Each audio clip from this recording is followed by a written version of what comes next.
So what are some examples of input devices? We said that all of those parts that are connected to the computer, external devices connected to the computer are called computer peripheral.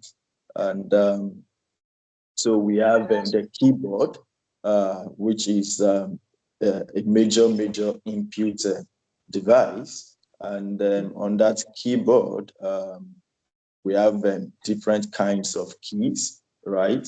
We have the typewriting keys, like normal A to Z keys that we use to type words, into the computer. We have the function keys that are used to, perform specific tasks, give special commands to the computer, maybe use it to open one app or the other.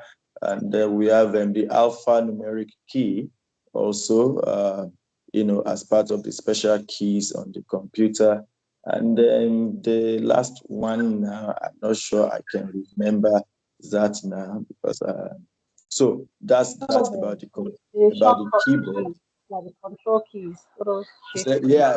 Yes. No, the name he called it is what I can remember.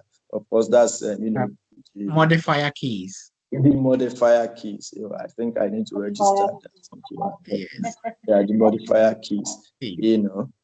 So the control. Examples.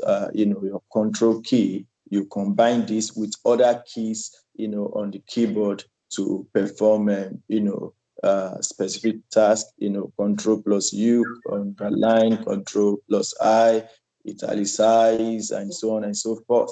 We have the cap lock, that, okay, so that's that about the keyboard. And another input device we looked at, the helps you to get sound into the computer, right? Okay, some computers have inbuilt microphones, and of course you can also get external microphones based on your preference and based on your what's it called it now, on your taste, so to say. But primarily the essential function of the microphone is to get sound into the system, right? Phones, mobile devices, laptops, comes with inbuilt, microphones. And of course, desktops don't always come with inbuilt microphones. You might need to get an external microphone to use with your desktop. Okay, we also looked at the mouse, which is another input device. You use the mouse to move the cursor, on the screen of your computer.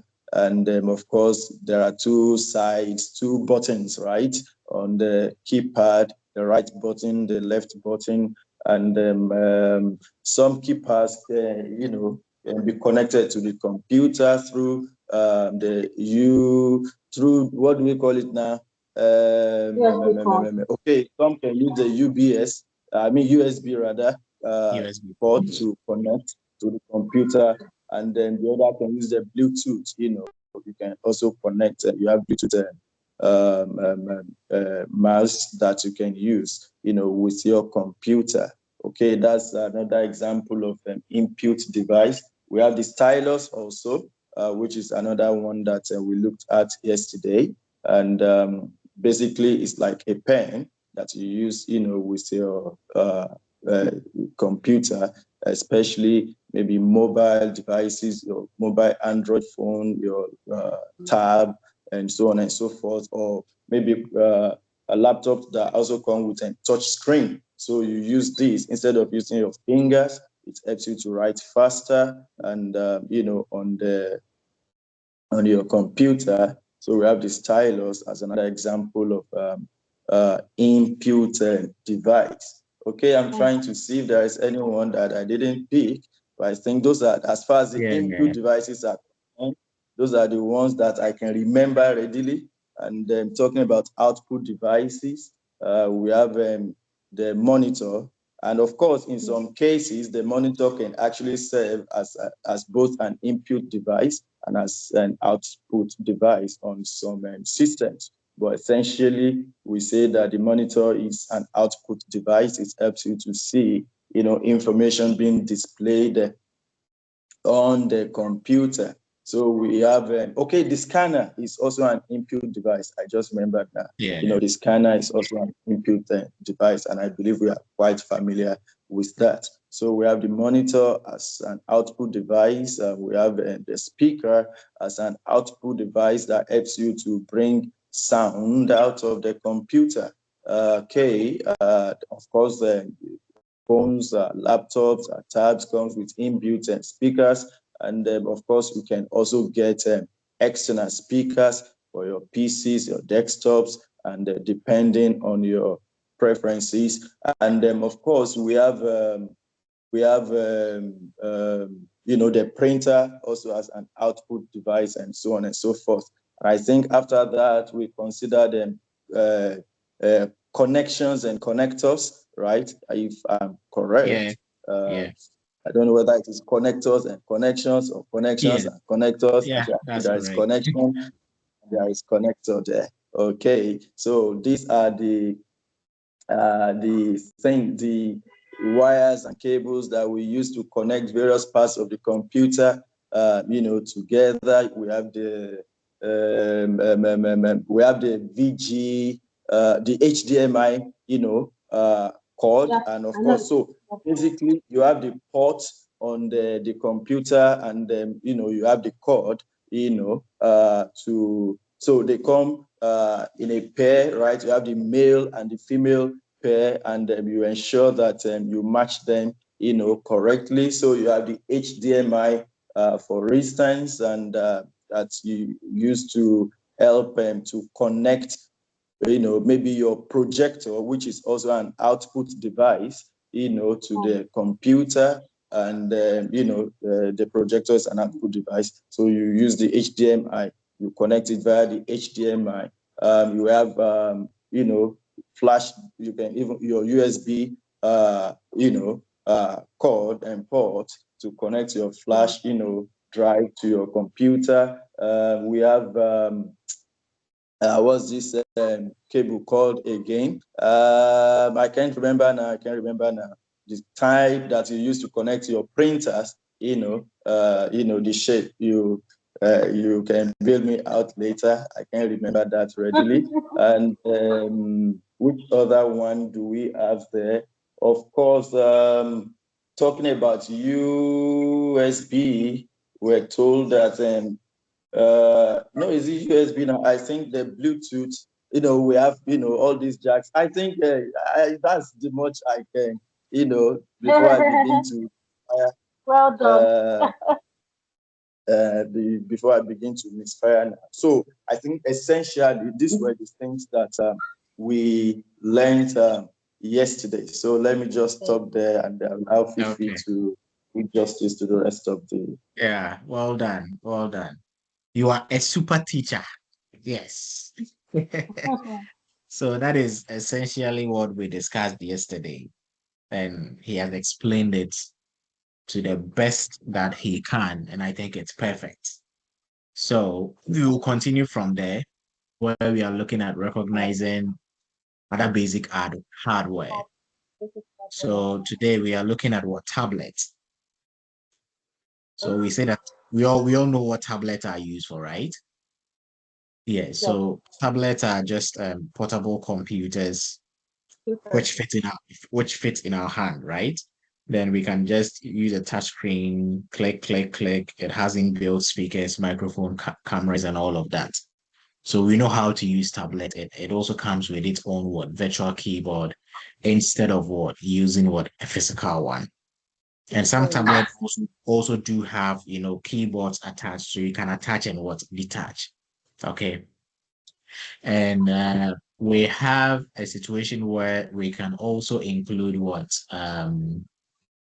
SD cards, memory, within our tablet.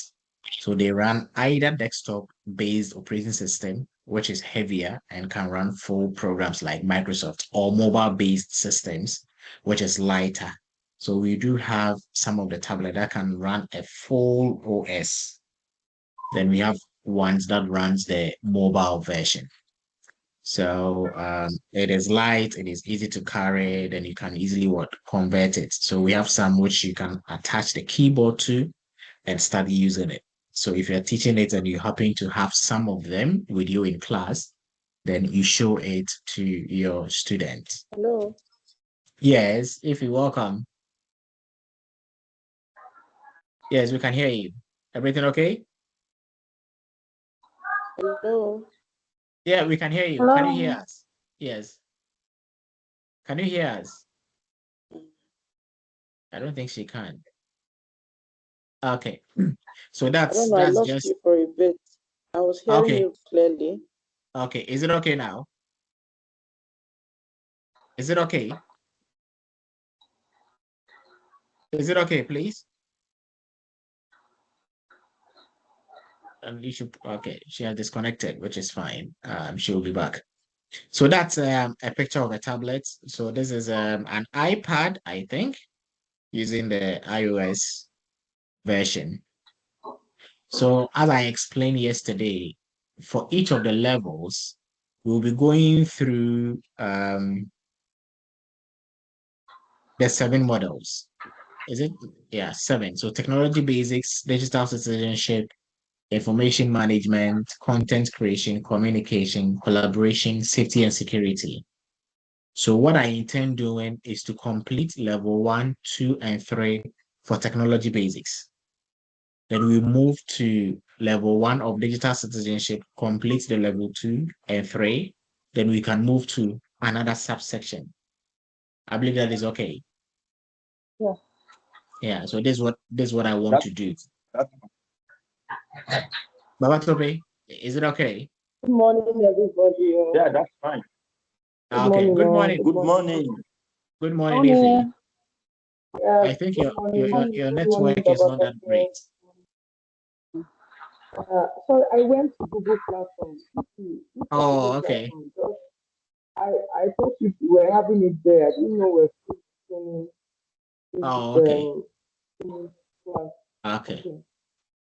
So no problem. So level 1 is on the knowing bit. So once we're done with level 1 of technology basics, we move to level 2. Then when you finish, we move to level 3 of technology basics. Then we will take one comprehensive test from the geometrics on that to consolidate our understanding. Okay. So we do have our smartphones as also, handheld devices that combine cell phone and a personal computer. And some of the smartphones we use are quite expensive, especially if you're looking at the iPhone 17s and the new ones that they've launched. It's pretty high. So if you are holding such a phone and you are not using it to its full functionality, then what is the point of having such an expensive phone, which is not even bringing you revenue? But hey, that is what smartphones for you, or just to show off. I'm also using the latest iPhone. But hey, who cares?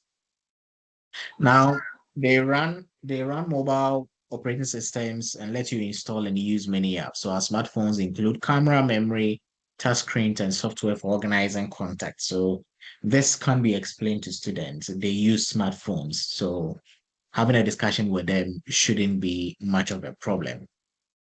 So that's the Apple version and our Android version.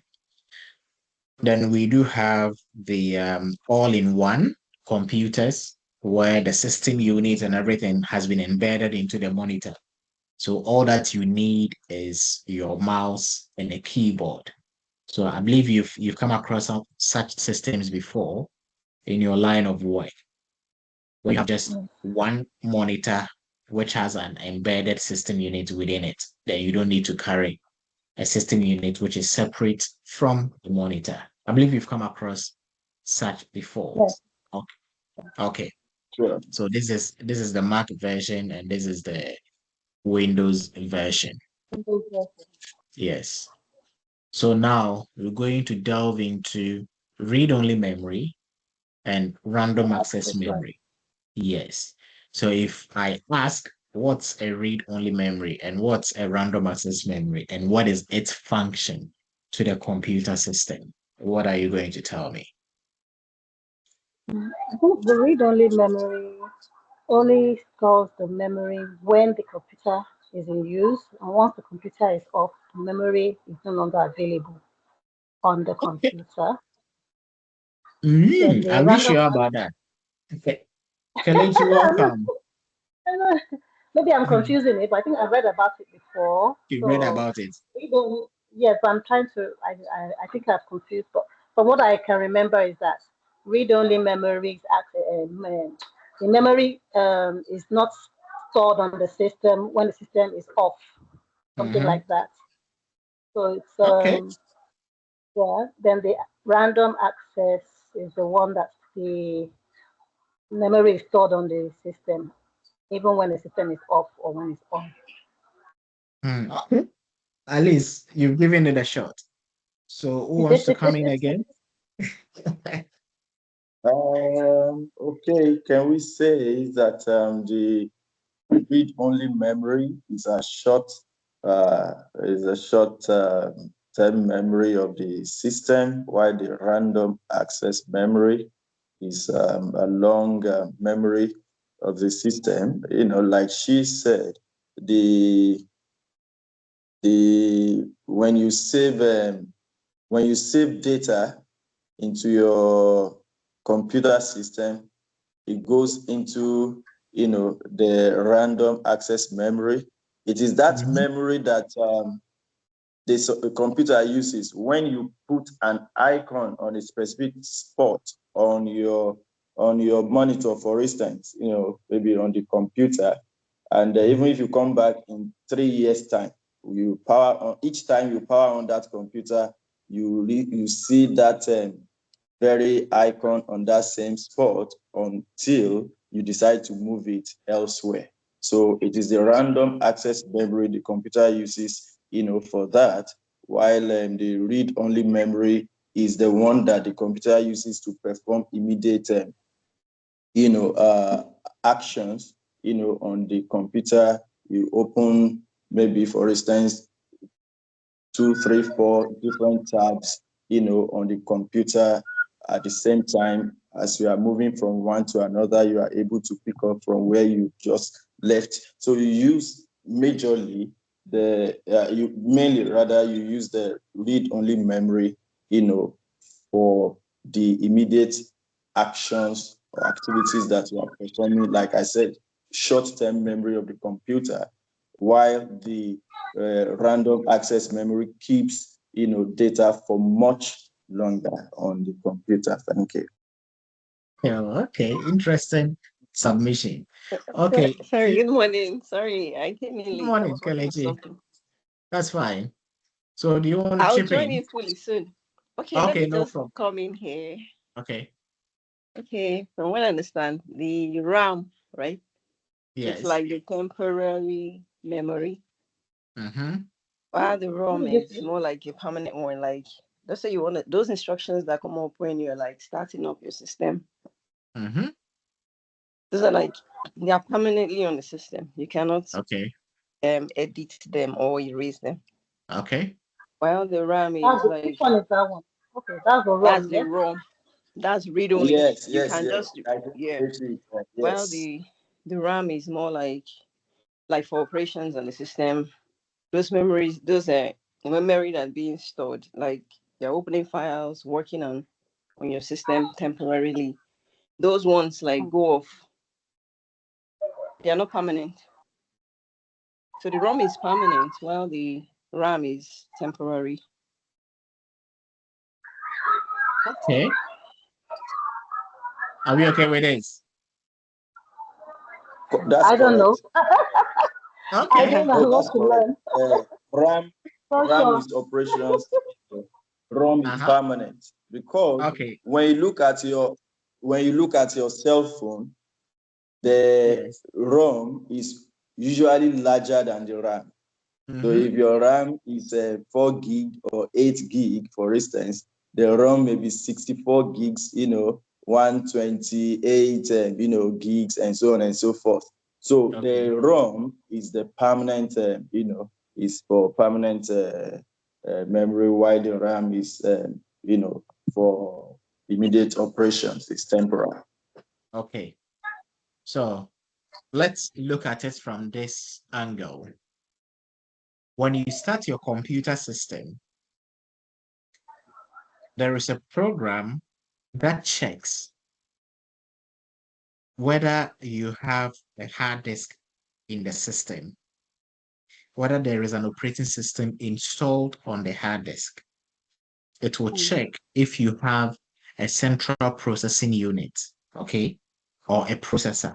It will also check if you have a random access memory. And it will continue to check if you've got a keyboard.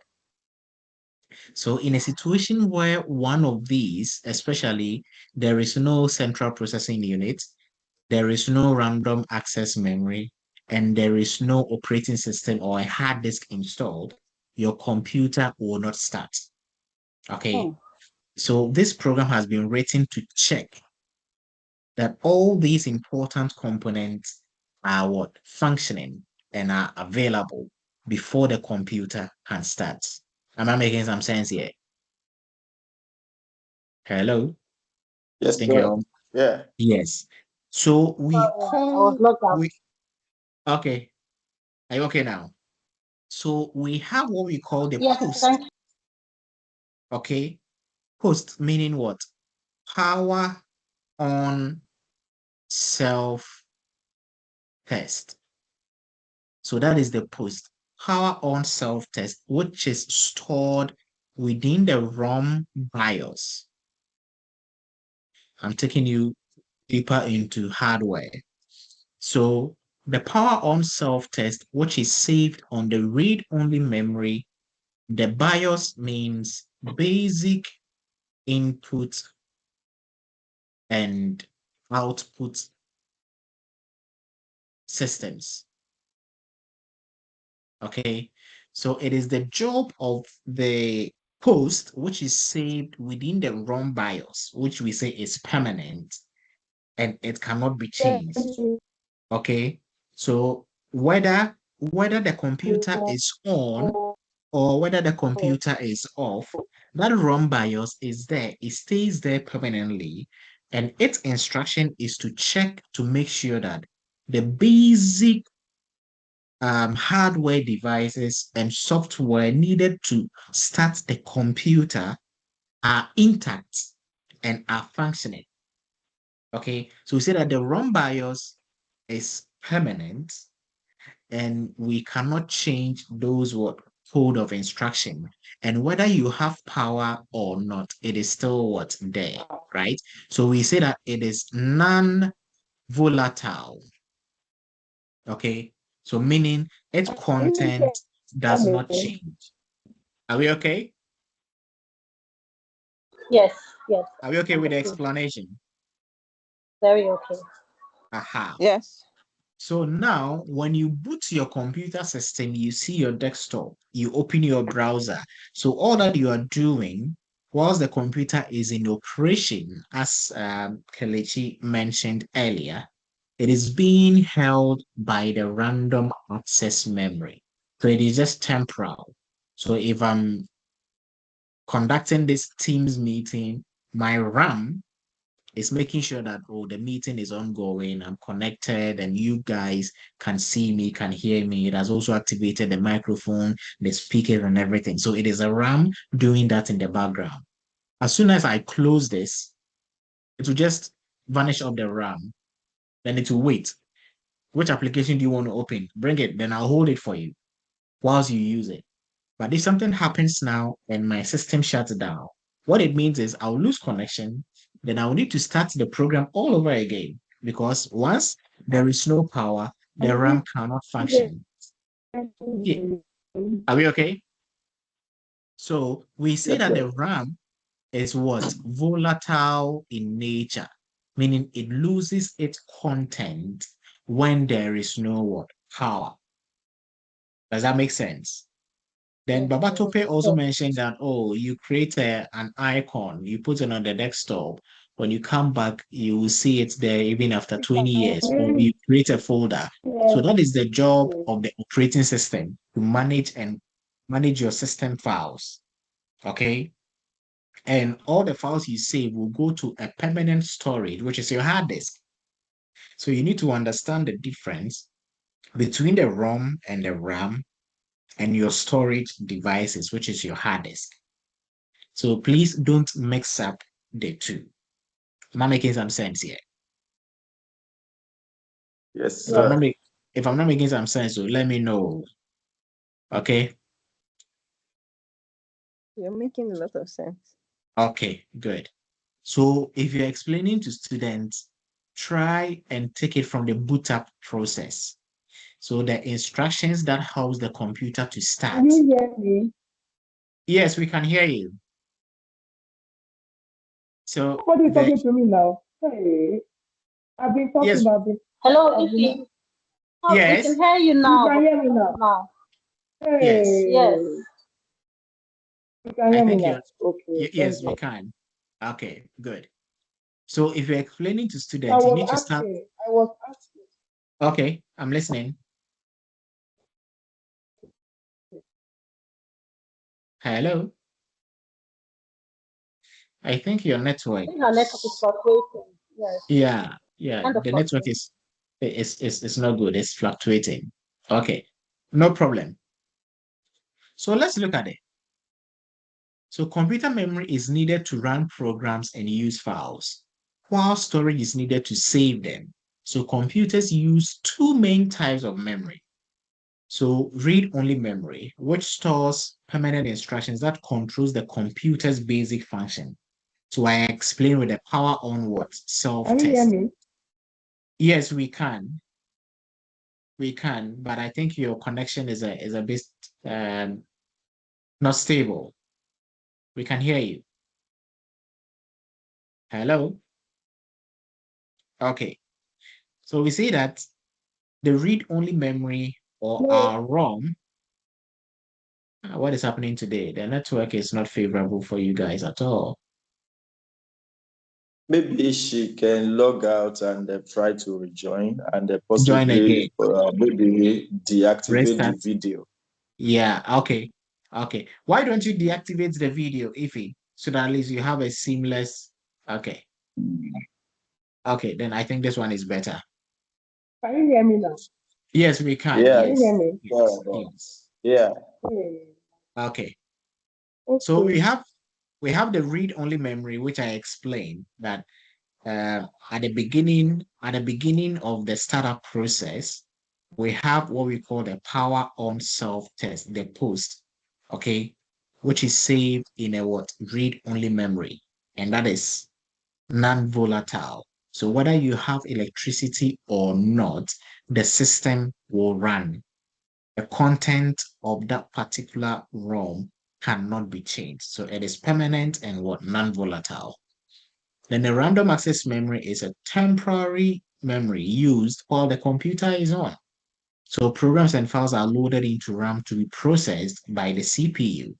So RAM clears when the computer is turned off, and more RAM allows multiple programs to run smoothly. So assuming you are using a 2 gig memory, when you open about 5 different programs, then the computer begins to lag behind or freezes because it doesn't have much space to hold all the programs that you are running at a time. Does that make sense? Yes, sir. Yes. Okay. Yes, it does.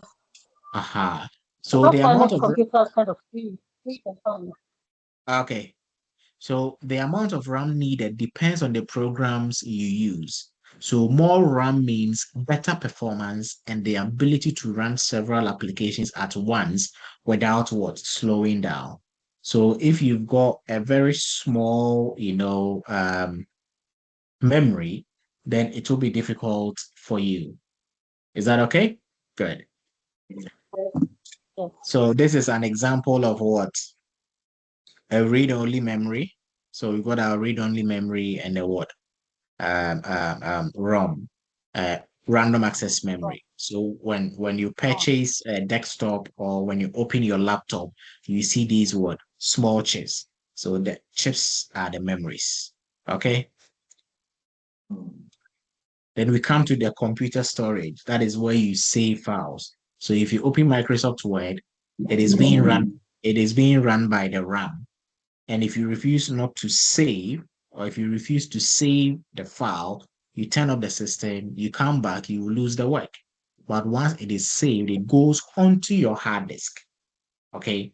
So computer storage is used to save programs and files when they are not in use. So storage can be internal, which is the one inside, or we can have an external, which is an attached device. And these are called local storage. And you can also save files to remote locations like network folders or cloud storage. So this PowerPoint that I'm developing, it's in my Office 365 account online. So anytime I'm editing, it's automatically being saved online. So once I have access to a computer, I just log in, I can download it. So that is also for cloud storage. So I'm not saving it locally. So common storage devices include hard drives, external drives, we've got flash drives, and memory cards. Are we okay with this, please? Are we all Yes. okay? Okay. Thank you. Yes. Okay. Yes. Then we have our hard disk. So the hard disk, I've mentioned it. So that is the main storage inside a computer used to save programs and data, including the operating system. So we've got the magnetic hard disk drive, which I don't think in this day and era people are using it because it tends to be slower as compared to the solid state drive. Is that okay? So the solid state drive use flash memory chips with no moving parts, making them faster and more durable. So most of these solid state drives are built into the system board or installed on a card or housed in a 2.5-inch unit, replacing an hard disk drive. So people are no longer interested in hard disk, but they are now moving to the solid state drive, which is faster and quite expensive. So those days we used to do installation and do hardware, then you set jumpers. So when you turn to the other side, you see some buttons where you can make the primary or the secondary device using jumpers. Those days we loved, doing hardware.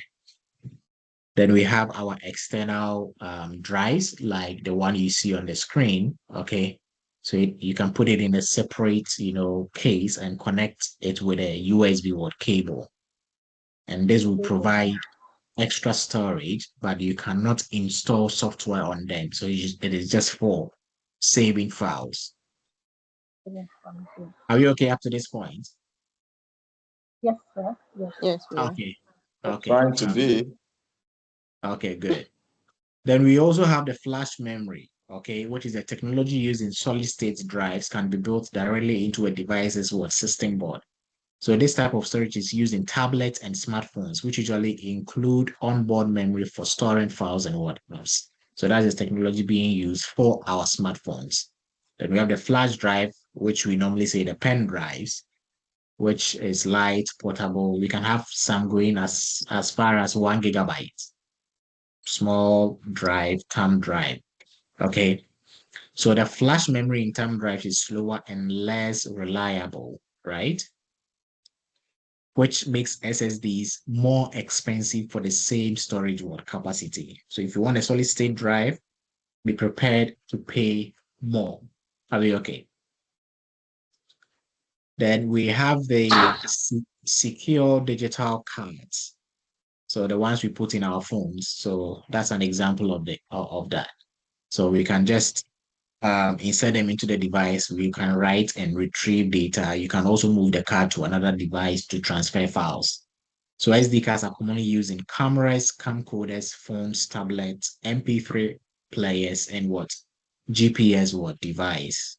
So this is understanding storage. So these are some of the examples of storage devices. So you have the optical discs and the drive. So the drive is the device and the disk is what we put to read. Okay, so optical disk drives read CDs and DVDs using a spinning disk and a laser. Does that make sense? And how many of us have laptops with optical drives? I don't think this time around you have. No, Okay. no. Yes, I have a Dell. One of my Dell I bought like 14 years ago still works. Oh, This okay. function. Then that's good because most of these newer laptops they don't come with optical drives because it's now being phased out. People are no longer using CDs and DVDs anymore. So we have the CD-ROM, DVD-ROM drives can only read data. So the ROM meaning read only memory, they only read. Then we have ones that can write. So I'm going to burn some music onto my drive. So the optical writer burner drives and can write, which is burn data onto what disk. So if you have an empty disk, you can write, stuff onto it. Does that make sense? So many desktops include Yeah. an optical drive, while newer laptops often require an external USB or optical drive. So now the laptops, it doesn't come with it. So if you want one, then you need to go and get an external one, connect your USB, then you should be able to use it. So let's look at our case study 5. Computers come in a variety of shapes and sizes and are usually ranked according to their size, capabilities, and power. Which one of these options lists the computer types from most powerful to least powerful? So we have desktop computer, laptop, tablet, smartphone, tablet, laptop, desktop computer, laptop, desktop computer, smartphone, tablet, laptop, smartphone, desktop computer. Oh, so what's the answer? A. I'll go for A. You go for A. Aha. So the most powerful to what? Least powerful. So desktop computer, laptop second, tablet third, and smartphone last. And smartphone.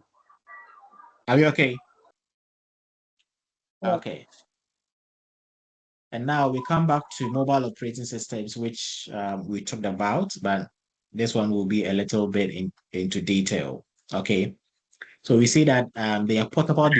Most portable devices, such as smartphones and tablets, use mobile operating systems, which we are all aware. And it comes with their touch screen, small display, fast connectivity.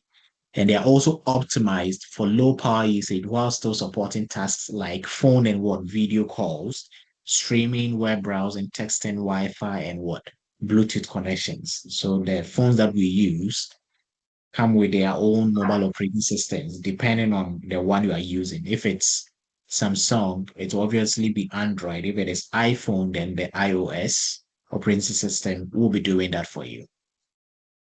So the Android was developed by Google, and this is based on Linux, and it's open source. So since we know the types of software, proprietary and open source, meaning open source, it's free for everyone. The source code is available. Yes, then you can also go and make some changes if you want to and use it.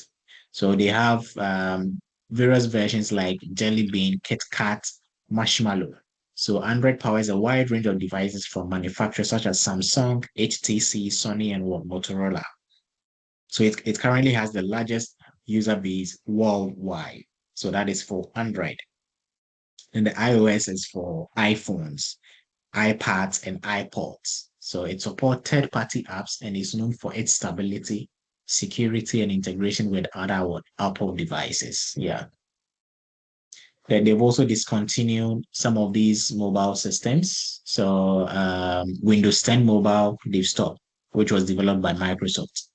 So they've stopped providing, support for that. And BlackBerry 10, developed by BlackBerry for its own range of phones and tablet, has also been discontinued. So these are some of the mobile operating systems that are no longer in existence. Are we okay? Okay. Yes, sir. Okay. So now we come down to some of the popular operating systems. So we know our Windows operating system. So down here, this used to be Windows 8.0. Now we have what? Windows 10.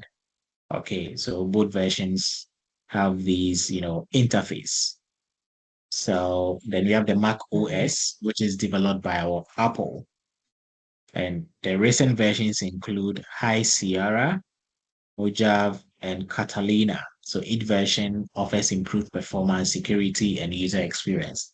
So the reason why they keep upgrading to various versions is basically for security and performance. So once they think, oh, we need to do something to make it more stable, then a new version will be released.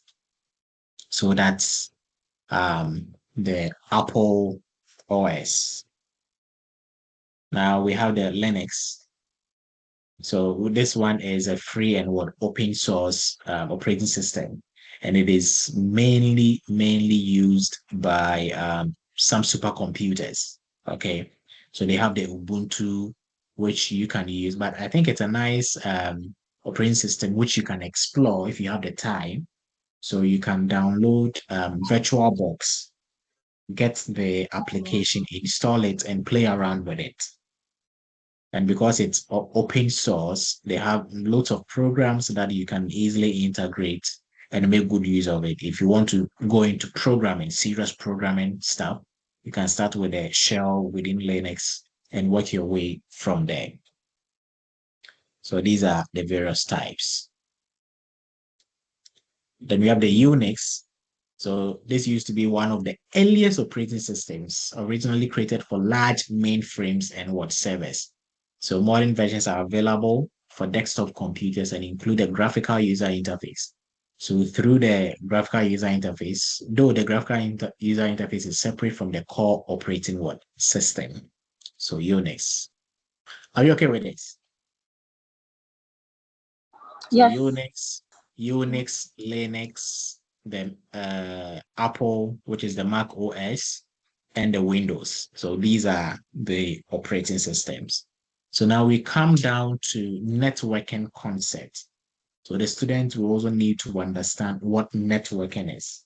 So in your own way, how would you explain networking to a layman?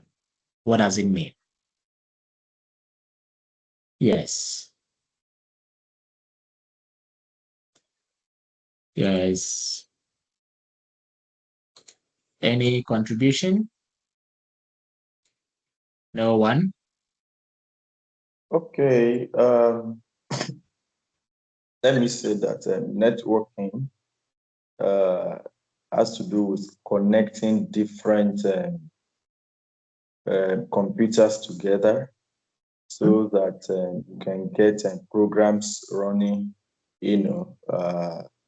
maybe across, or you can easily access one computer from the other on that network. Maybe for instance, in an organization, you may have the computers connected together in such a way that it's easier for people to get information or to get data programs from from either of the computers. It may also include connecting your computer with, for instance, maybe I have a document to print now. I can just send from my own PC straight to the printer without necessarily having to be in the particular office where that printer is. It's I just need located. to go there and then to print it. So basically, I think that's the idea of networking. Networking. Okay, that's good. That explains it. Yes, any other contribution? Kalechi, Faith? Okay. All right. It's what he said, when I add to it, I think just like, like connecting two or more systems, yes, for the sharing of information, Okay. and even go as far as just the internet, just that internet connection where we can get information from people anywhere around the world. Mhm. Yeah. Yeah. Perfect. Perfect. Good. Yes, any other? Are we all okay? Okay. So Yeah, in networks, agreement. you're in agreement. Good. So networks are all around us, like transportation, cellular, TV, and telephone networks. So a network is just a system for moving objects or information. Okay. So we move objects or information within road networks. They are there, connecting towns, cities, and regions together. So in computing, a network connects computers and other devices so they can communicate and what share information. And networks can link just a few computers in one room or millions across the world.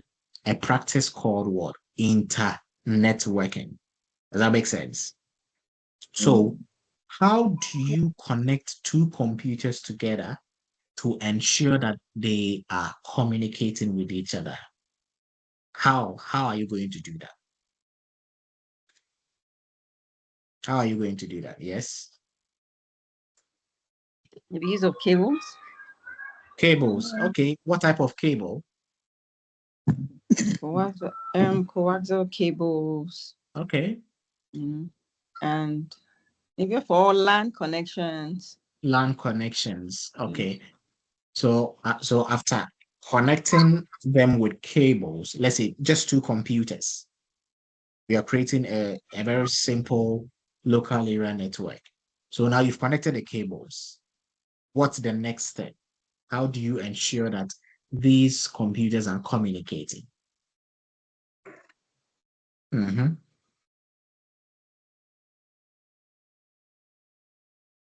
How do we ensure that they are communicating? Because you've connected the cable, but there should be a certain protocol that we need to follow in order for them to communicate and share resources. Hello, Fiifi, can you hear me? Codes. Yes, we can hear you, but it's too Please, far can you away. put back? Can you put back your slide? I was trying to go over it. I should do what? Can you please put back your slide? Your slide. Okay, there's a slide. Okay. Okay, thank you. Is it okay? Yes, please. Okay. So let me know when you finish because I want us to demonstrate this networking concept. Oh, okay, okay. Are you okay? Yes, yes. Okay. So I want us to go beyond the knowing. So what you see on my screen is the Cisco packet tracer, which network engineers use a lot. Okay. So I can have, let's say, my end devices. So I can have my personal computer and I can have a laptop. And Kelechi mentioned that we can use what? A crossover cable, right? So I'll click, insert it into my fast Ethernet port, and do the same, insert it into my fast Ethernet port. So now there is a connection between these two systems. But how do we ensure that they are communicating? That is where IP addressing comes in. Is that okay? And I believe you know what an IP address is. Do you know? Internet Hello? protocol. Aha, internet protocol. Good. So I'm going to go to my desktop computer. It is on. Okay. I will go to my desktop. So this is my desktop computer. And for a network to be established, you will need to configure the IP address. So I'll go to the IP address. And currently, it's set to, we have DHCP. So we can set it to DHCP when we have a server within our network, but we don't have a server, it's just two computers, so static. Then you need to assign an IP address. So the IP address would identify which part of network a computer belongs to. Okay, so this is, let's say, 192.168.1. So the first three addresses separated by dots should be the same for all the computers within the network. Is this explanation okay? Yes, sir. Hello? So the last number should range from 1 to 254, but it can go up to 1 to 255, but we don't need that. So this is my first computer. I will assign 1.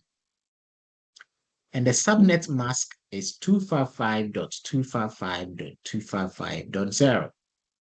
So now that I've configured my IP, now I can do what? Close it. So now let me just double check to see. So it's there. Okay. Now I'll need to come to the laptop and also configure the IP address. So I'll go IP configuration. Then this would also have 192.168.1. But because the first PC has an IP address of 1, I cannot use 1 here because there will be an IP address conflict. So this is going to be IP, number 2. Now I'll close, and that has been established. Okay, so this is PC with the IP address of 1, and this is IP address of 2. So to make sure that these computers are communicating, you will need to run what we call the IP configuration using the command prompt. So I can say IP config space /all just to get the IP address. Okay, so my IP address is 192.168.1.1. Okay, but I want to communicate with the other computer on the other side, which has a number of 2. So let me check if I can get that. So I'm going to call that computer ping. So pinging means we are calling 192.168.1.2. I'll hit enter. Then you see, oh, I'm getting a reply. So I'm able to communicate with the computer on the other side. Does that make sense? Yes. But if I say ping 192.168.1.3, I don't have a computer on my network which has a number of 3. Let's see. So to try calling, where is this computer number 3? Oh, request timed out. So we don't have a computer like that. Does that make sense? Yes, it does. Not really. Then if I want to find out, oh, okay, so this is what is happening. So you can just use this Cisco packet tracer. Maybe later we can delve deeper into networking, where we will build networks. We'll have routers. We have different office. Then we have a nice layout and try to configure them with all the slashes and all of that. That is if you want to go into Cisco Certified Network Associate. But this is just something to at least help the students understand that for computers to communicate, they need to be on the same network. And for them being on the same network, they need to be an IP address assigned. And under IP addresses, we have Class A, Class B, and Class C IP address. Maybe you can later research on that. But for the purposes of the IC3, I just wanted to demonstrate this to you. So if for 1 or 2 reasons, I change this IP address to a Class A IP address, okay? Then I make it 10.10.10.1, 10.10.10.1.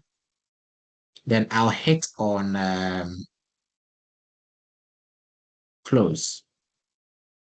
So now I'll come to my desktop PC and try to call the 10. So ping 10.10.10.1. If I ping it now, what is going to happen?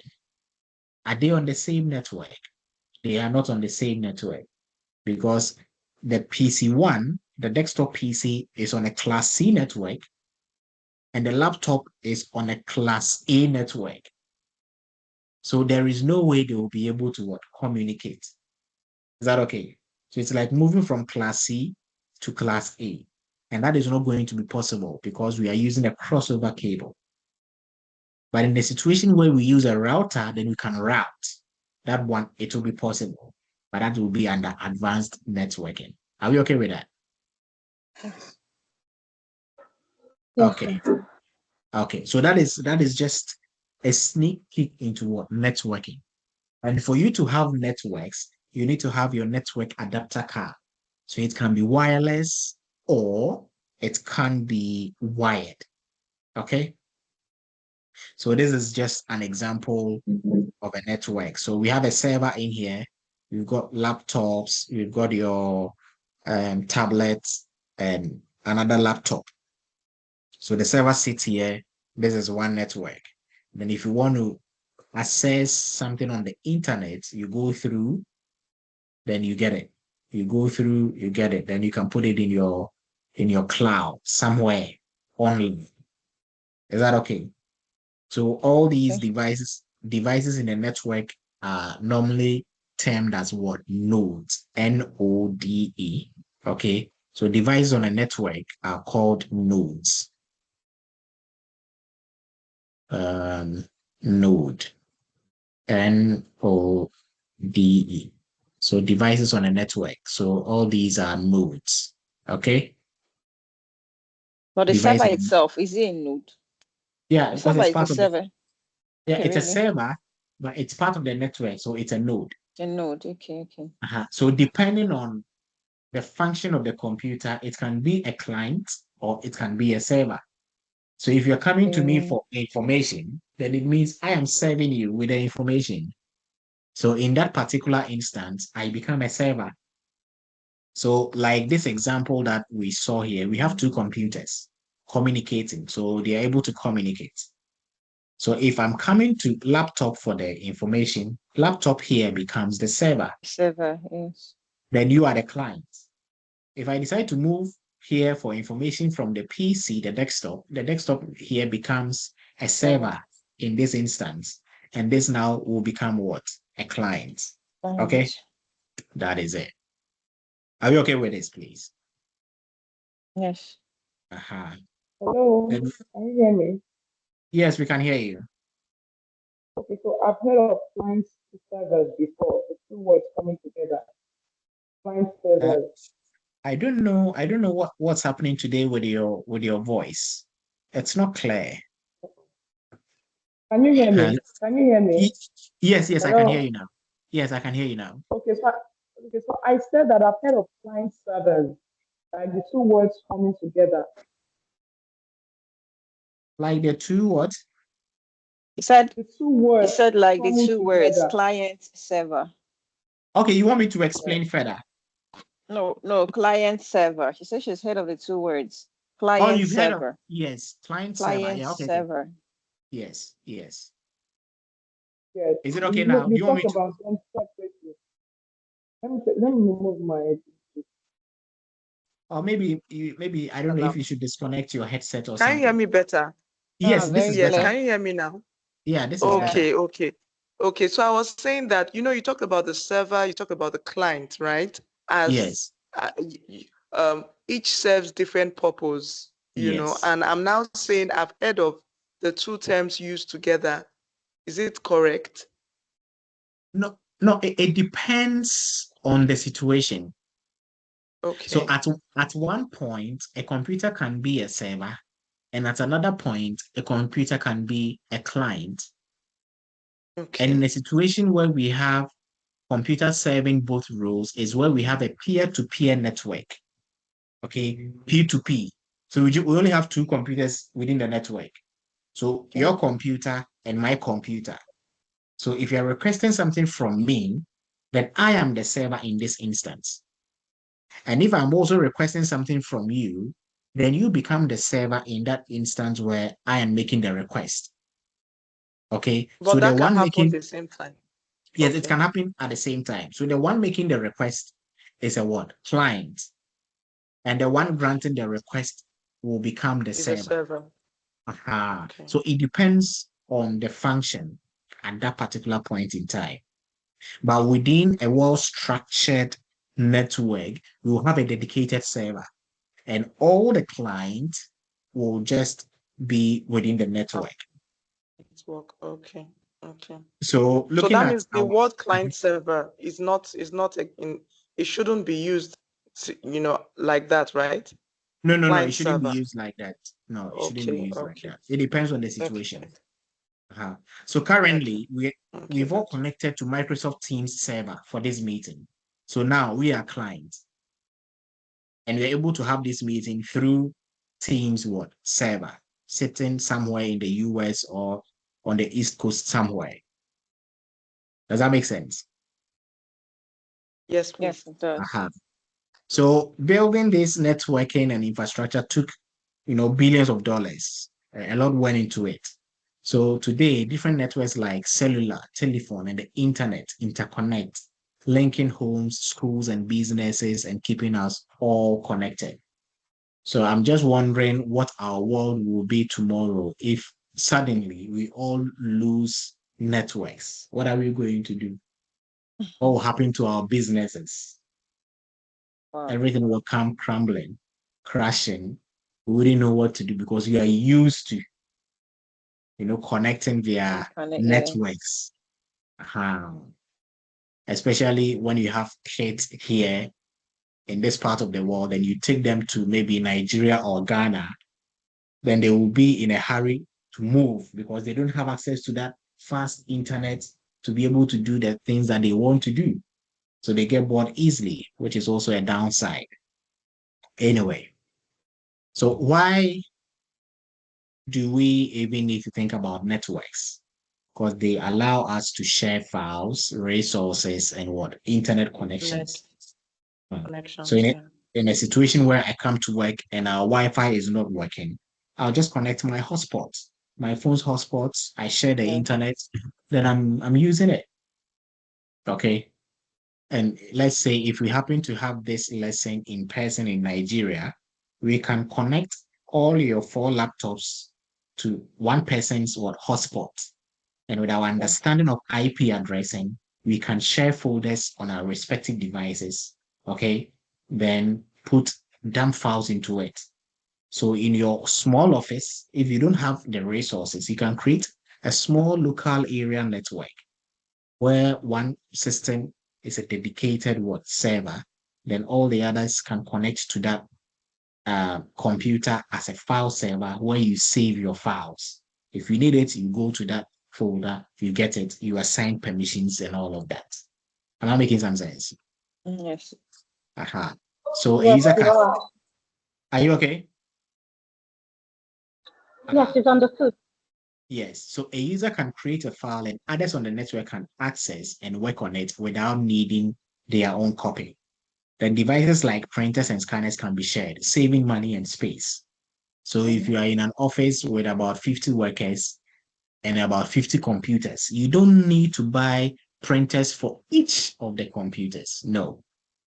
You just add the computer on the network. Everybody can print.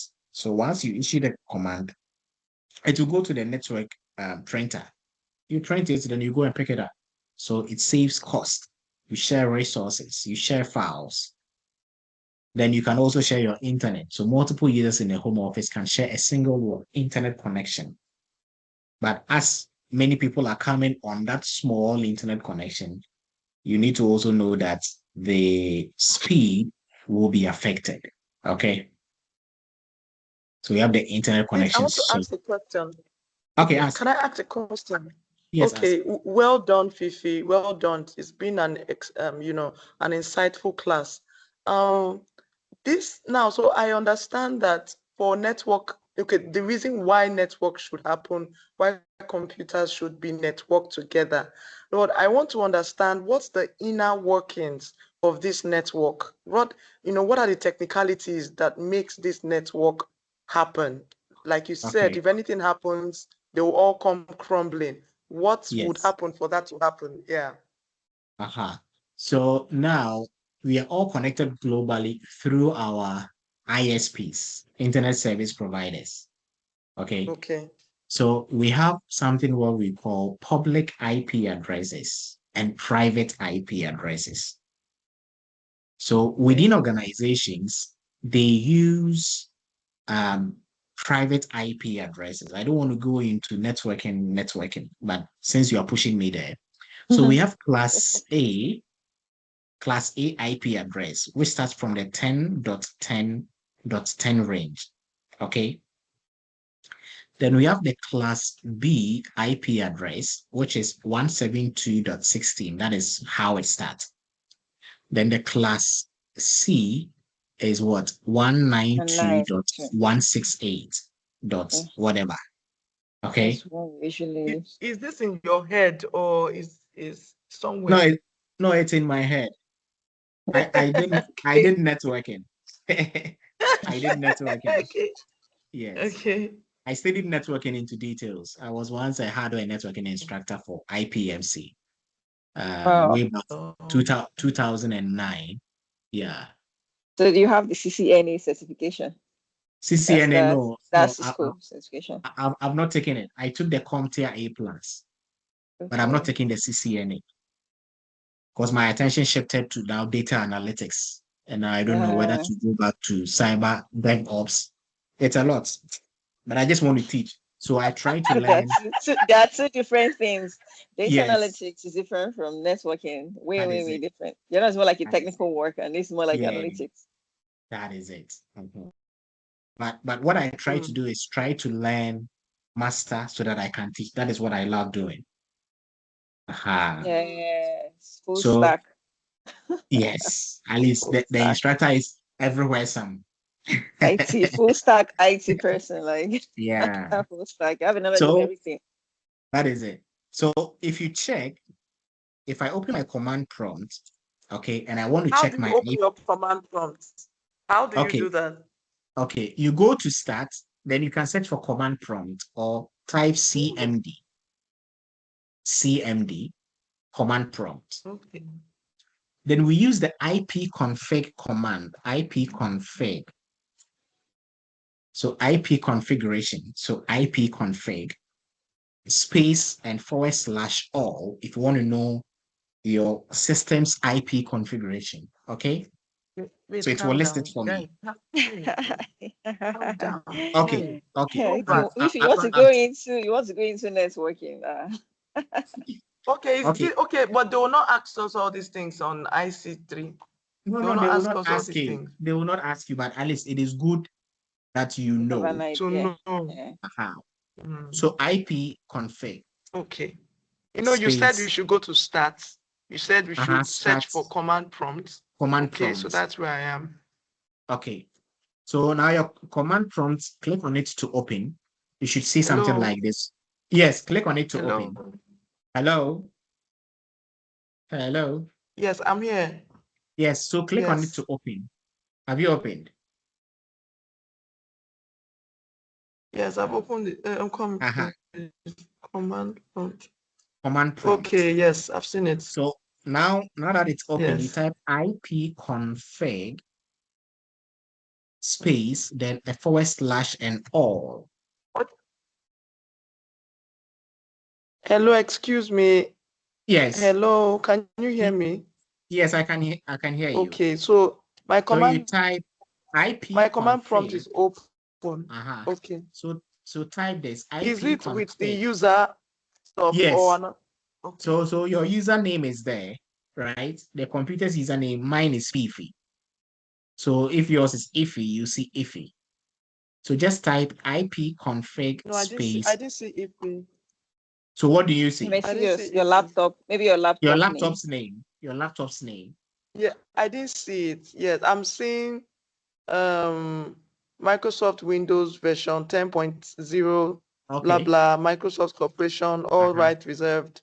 Then the next is C:/ users /users / user and then the greater than sign. Okay, so meaning when you set up the system, you do not give a name to the computer. That's why. So type ipconfig, then there should be a space, then /all.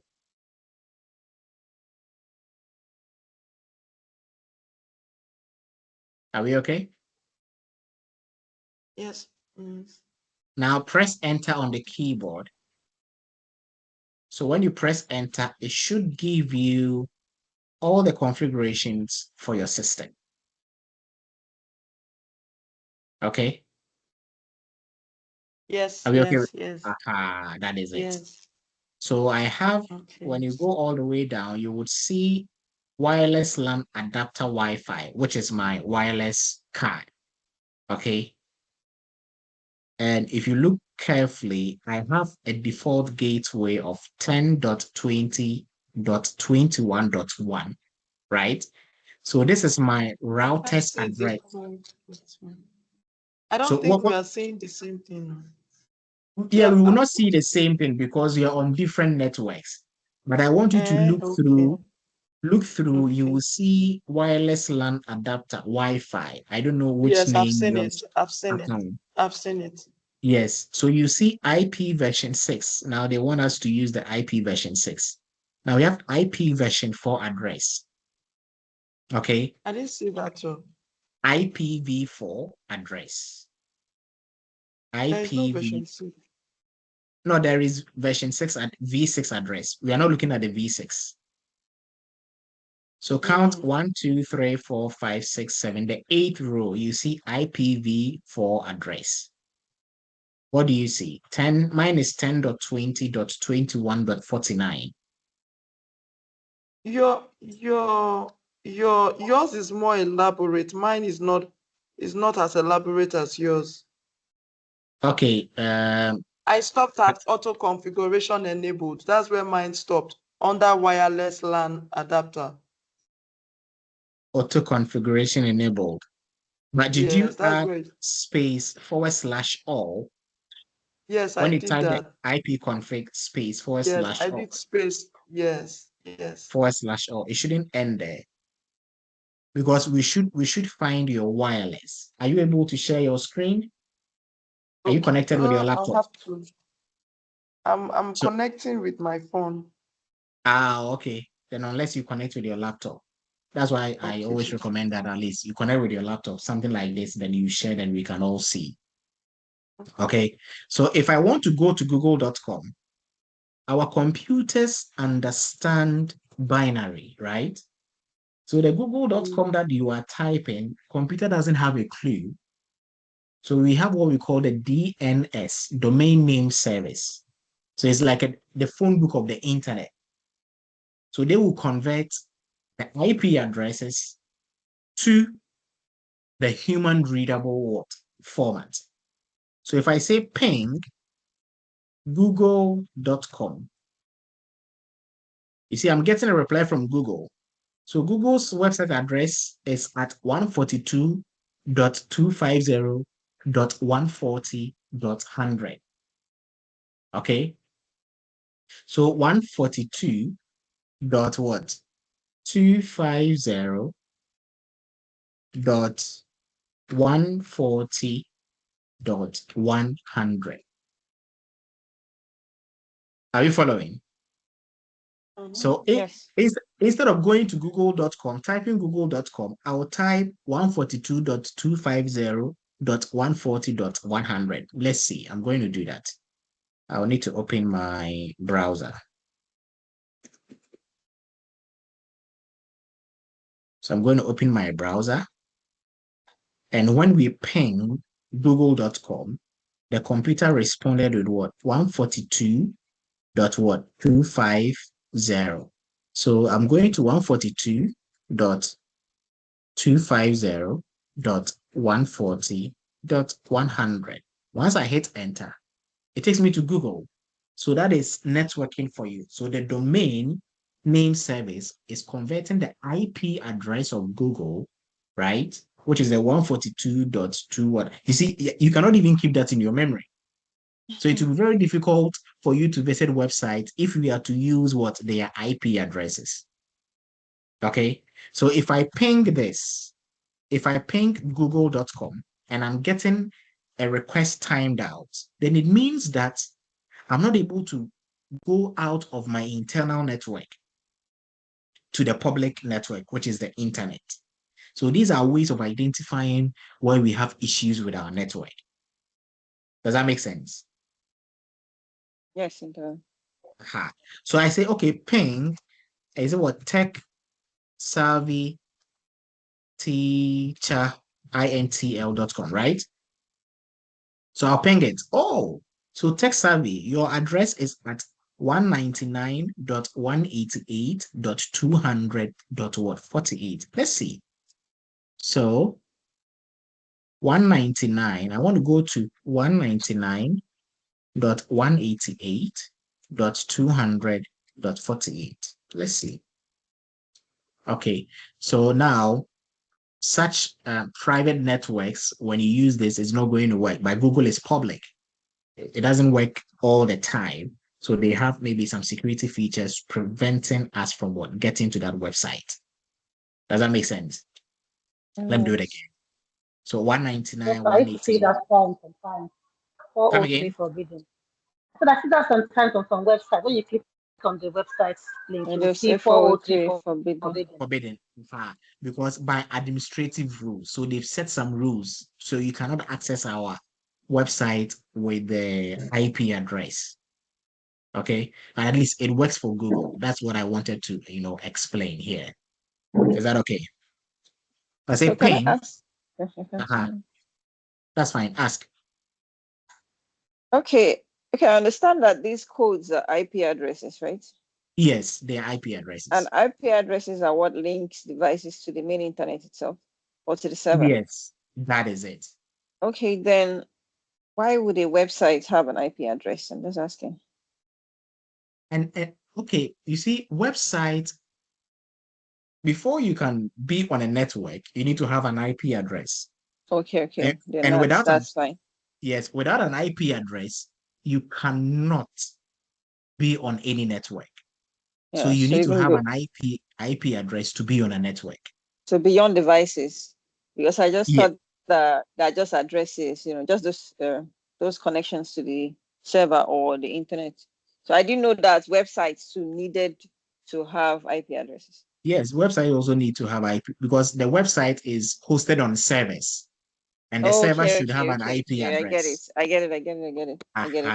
That's the connection to the server itself. That is it. Okay, I get it. I was. Please, Is it I okay like now? to sound like that too. I It's like fine. to sound like KCO. I get it. I like to sound like that too. Fiifi, I beg you. I've joined with my laptop now. Okay, let me stop sharing. So now share your screen and let's look at it. I'm glad that you are Okay, sir. enjoying the networking bit. Maybe next time we So need to host a whole networking, session. It's fine. Even if it's going to take 2 months, 3 months, I don't mind, provided you've understood it and you can deliver it. So no rush. Okay, I can share now. Okay. So yes, open your command prompt. I can see your command prompt. Can you see it? Yes, I can see. You need it's on your taskbar. Okay, I've seen it. Okay. So can you see what I'm saying? No, I'm not seeing. It's white. We don't see. I don't know if others are seeing what you are sharing. It's white. Okay. It's white. White. So yeah, it's too white. So Can you see it now? Go and click on the it's too white. White. Did you share your entire screen? Stop Can you sharing see? it. No, we can't see. I think you shared something different. Stop sharing and share the entire screen. Okay. So when you click on share, you should see screen window. So you select screen. Then you click on the thumbnail. Then you click on share. Okay, entire screen. Okay. Then you click on the picture that you see before you click on share. I'm good. Yeah. Okay, now we can. Okay, so now go and minimize this. Okay. Are you saying it? Yeah, now we can see it. Yes. So, okay. Now do the IP config space / all. Do it again. Where is it? Okay. So type it. Okay, should Or I press go? the up arrow key on the keyboard. Up arrow key on the keyboard to recall the command. Press the up arrow key on the keyboard. On the keyboard, the up arrow to recall the command. Okay. Oh, okay. Now I've done hit that. enter. Hit enter on the keyboard. Aha. So the reason why you were not seeing this was because your laptop was not probably connected to the Wi-Fi. But now that it has been connected, you see your IP address is 10.219.2.54.152. And that is what your network provider, I don't know if it's MTN, has assigned to you. Okay. But the default gateway is 10.219.54.60. So meaning MTN's router to outside the internet is the 10.219.54.60. So if you want to go outside, go over the internet, your system will need to go through your router. So your router's address is what will be presented on the internet to search for the information so that it will protect your system from the rest of the world. So if there are any attacks, it will come to the router, but they have inbuilt, systems like firewalls preventing attacks. So that is the job of your internet service provider to do that. Does that make sense? Yeah, but yes, my own gateway. Oh, you said 10.219.54.60. Why did you change that to 60? No. .152. Yours is Okay, .152. I'm seeing .60. So the gateway. the .60 is the gateway to the outside world. And when you check, the first three numbers are the same. You see 10, 10, 219, 219, then 54, 54. So they are on the same network, right? Then you have a DHCP server, which dishes out IP addresses, dynamic host configuration protocol server. Hey, you are letting me go into networking. I don't want to do that. So wait, can I? Okay, come in, Ikechi. The name is what? Kelechi. Why do I say Ikechi? Oh, sorry. Forgive me. You have Ikechi in Ghana. You probably have an Ikechi in Ghana. I mean, have Ikechi. I don't know why I'm always saying Ikechi. Okay, forgive me. Forgive me. Okay. I don't know. You mentioned something that probably MTN is I don't want to use the word hosting. And theirs is like 10.219 whatever, right? Yes. But mine that's is the default gateway. 172. My own is not 10, and it's MTN too.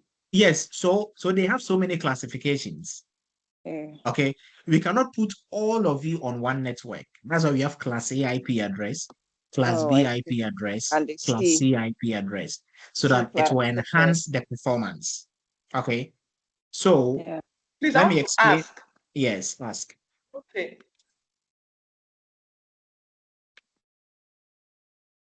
We are listening. Oh, okay. You said that is MTN. So if I'm using Airtel, would it change? Would my IP address change? Yes, the IP address will change. Even the preferred one can change. And you can even release the IP address and obtain a new one. But if I ask you to release it manually, you will lose connection. Where you type IP configs space / release, then you can also renew. But please, let's not go too much into networking. I don't want to overly bombard you with stuff that you don't need. Okay. No, I like the fact that you are bringing this up, because I was talking with an ICT guy in Rwanda, and I was looking lost. So okay. This is now looking very familiar now. Okay. So thank you.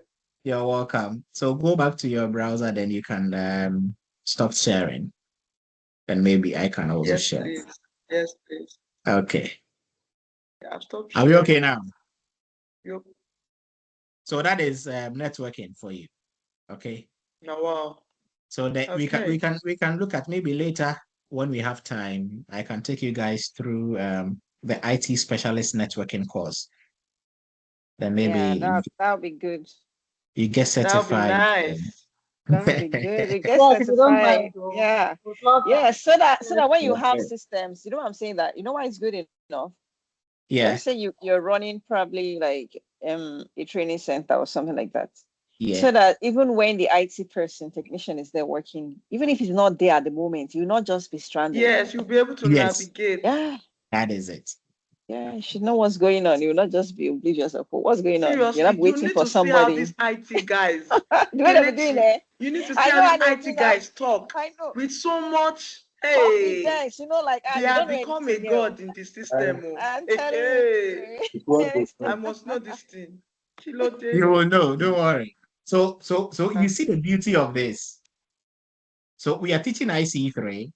Now I've been able to generate an interest in networking from all of these. Yeah. And that is also another sale for me to get you to do the IT specialist networking.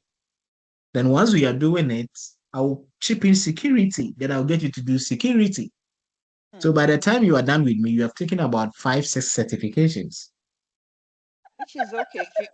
Right, so it's the money now that we'll be looking at. But besides that, you need food, especially if you want to be in that field. Like that is it. You want to so this is how I want you to, important for us to know. Is it okay? Yes. So when you are teaching your students, this is how you generate interest. So once they start with the IC3, then they'll get to know, oh, so there is networking. I need to learn more about it. Oh, we have this. Oh, we did Word, we did Excel, the basics. I need to get into details. So let's look at the Microsoft Office specialist. So by the time you finish with one student, they would have taken about 18 certifications with you. And that is revenue for the company. 18. and even let me chip this in, because this is a train the trainer session. Tola, do you know that even when we run our when we run our MCE programs, we can leverage that program to upsell other programs around MCE, like the MOS. But if you just focus directly, you're not going to develop interest in other related areas. So that is it too. Even some teachers, that some teachers, they don't really want to be teachers. They just found themselves there. Yeah. Exactly. By the time they begin to open their eyes to things like this, and they'll be like, this way, I think I can do this. They'll just certify and come out of. That is it. Yes. Are we okay? Else. Yes. Yeah, we are. Okay. Okay.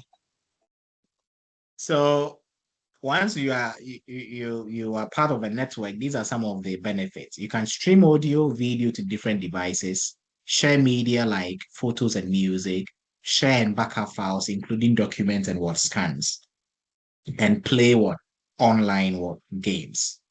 So each device can use the internet independently. So one device can serve while another streams video or play games at the same time. So that is the beauty of what? Internet connection sharing, ICS, okay? So now we have the Ethernet standards and cables. So that is your job to put them in your head for the exam. Me, I'll just say it and forget about it. Okay? I'm not hearing you again, no. Hello, can you hear me? Hello? Yeah. So I'm saying the just Ethernet be louder. Okay. So the Ethernet standards and cables, this one is your job to commit them to memory for the sake of the exam. Okay. But I will not be doing that. So I'm just telling you. Okay. So we have speeds like the gigabit internet, which is 1 gigabit per second, the fast Ethernet, which is 100 megabits per second, and 10 base T Ethernet, which is 10 megabits per second. So you see that Ethernet is faster, more stable, and more secure than most wireless networks. So if I'm connected to a network using a cable, mine will obviously be faster than what a wireless because of so many interferences. The walls, if you have microwaves, it also, affects the rate of what transfer. Does that make sense? Yeah. Aha. Yes, it does. Okay, good. So Ethernet cables come in different categories, often called CAT. So you say CAT 5, CAT 5e, CAT 6. So the tech guys will just be bullying you with their terms. We need a CAT 6e cable. CAT means category. Bully you. So which determine their data transfer capabilities. So cables can reliably transmit data up to 300 feet or 100 meters.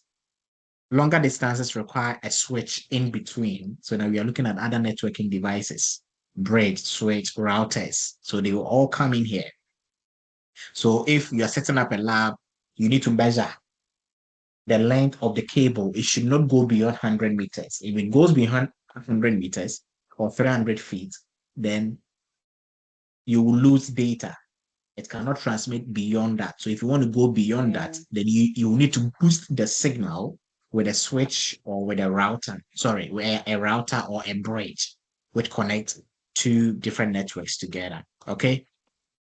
So the common cable types include the Cat5, which is 10 megabits per second and 100 megabits per second. Cat5e can go all the way to 1 gigabit per second. Cat6, 10 gigabits per second. Then Cat6a, same as Cat6, but with reduced signal interference.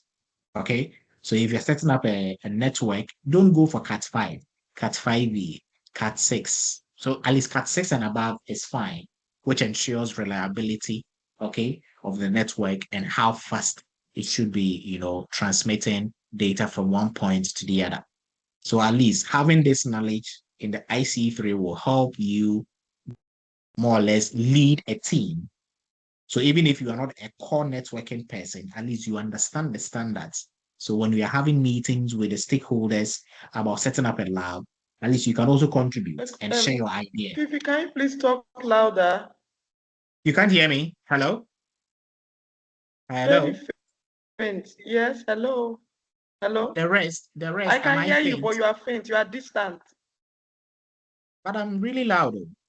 What about the rest? Can you hear me? Wow. Yes, it's loud. It's loud. Oh, wow. It's loud. I think it's loud enough. I think it's your network, or maybe you might need to It's disconnect your headset. Disconnect your headset It's or loud something. and clear. Okay. Don't worry. I'll work on it. I'll work on Okay. that. Go on, please. Then we have the network interface card. So when I said we need a network interface card for LAN. So we have the wired LAN via the Ethernet ports. So it can support speeds like 10 megabits per second, 100 megabits per second, and 1 gigabit per second, and is backward compatible. So NICs can be built in, which is internal or external USB. So you simply plug in an Ethernet cable and most devices auto-configure the connection. So that's an example of a network interface card for, desktops. Then we have the wireless connections. So you have the ad hoc, which is not secure and no internet access. So you can create an ad hoc connection between 2 laptops or 3 laptops, but there is no internet involved here. You're just creating a local area network between the 3 laptops. So if you happen to have this physically, then we connect all our 3 laptops. So maybe you can do a research on it. When you go to YouTube, how do you create an ad hoc connection for laptops? You get a tutorial video, then you test it out. Without the internet, right? Without the internet, yes. Then you can share files and folders and see how it works. But when you create the ad hoc, you need to manually assign IP addresses to your system. So now that you know how to assign IP address, you definitely get there. Okay. Then the infrastructure looks at devices connected through a wireless router, providing secure communication and internet access. So if you take it a step from ad hoc to infrastructure, then you are dealing with the routers. So the routers will be able to send you out of your local area network to the wide area network where you have what? Internet. Okay. So most modern routers create a wireless LAN, letting devices communicate with each other and the internet via the router. Okay.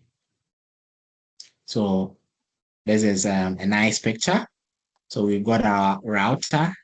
Then we have our local area where your phone, your tablet, and everything is connected, plus your TV.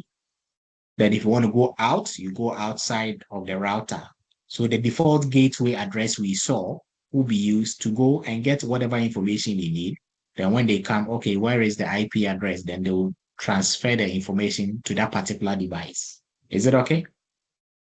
Yes. Can I quickly ask a question? Yes, ask. So with this wireless connection now, you don't need any wires, like no Ethernet wires, nothing like that. Yes, you don't need. All you need is your wireless IP adapters. address. Okay, wireless adapters. Adapters. So the phones come with tablets, laptops, they have that. Then you just connect to it. And even the TV has also been connected wirelessly to the network, where you can watch your Netflix and all the other co-minis. Is it okay? Okay, I get it. Okay, so you have the adapter signals and what bands. So devices on a wireless LAN need a wireless adapter to send and receive what signals. So most smartphones and tablets have them built in, while computers can use internal or what USB adapters. Okay. So most of our laptops, it comes with it. But if for one or two reasons it's not working, you can just go and buy a That's USB, small stuff. small USB. dongle. Then You connect just it plug to the. Yes, that's it. Then you are good to go. So they operate on the 2.4 gigahertz and 5 gigahertz bands. So this you need to know for the exam, for the purpose of the exam. So signals weaken with distance and obstacles, which can slow down the connection. That is why usually I prefer if you're working in a corporate environment, they will prefer that you use the cables. Because if you're not connected to the network via a cable, you can't have access to the network. By wireless, people can just, hack into it. Okay, they come over the network, then they'll just be sniffing around for company information. So, so we have something like this. This is from Cisco, the dongle. So when should you use wireless connections? So they are convenient. No cables are needed, letting you work anywhere within range, such as on the sofa, in your bedroom, or outdoor. So for convenience sake, we use wireless. If not, you always be moving cables around your home, which I don't think would be convenient for any of us. And most devices with Wi-Fi, like tablets and mobile devices, rely solely on what? Wireless connections. So that's where we need all of these. So how do you connect? Then you need to also teach the student how to connect to a network. So they go into their Wi-Fi, they click available networks, you click on connect. If it's requested for a network security key, you type it in and you are there. Is that okay? Yes, let me ask you a question, please. Okay, ask. Now, can somebody, like, I know when you click on your network connections, you see a lot of Wi-Fi or hotspots or whatever available. Yeah. Can somebody actually tap into your own, even despite you keeping a key or whatever? Password. A password, yes, I can. Can somebody penetrate? Yes, hackers can penetrate, especially if you have a very weak password. Okay. How would they know? So yeah, they can. We have tools that they use to sniff around the network. So they can just be sniffing and break into your network. It's easy to do that. Some people don't change the default password of the routers. So when a hacker is trying to get into your system, they'll use the default password. Okay. Okay, I see.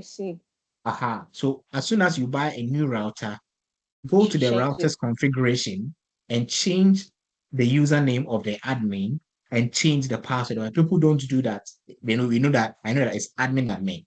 So once I connect to your router, I'll just check admin. I'll go into the main system, make the changes, join the network, and see what is happening. You And they can can finish easily your data self. Yes, they will finish your data quick.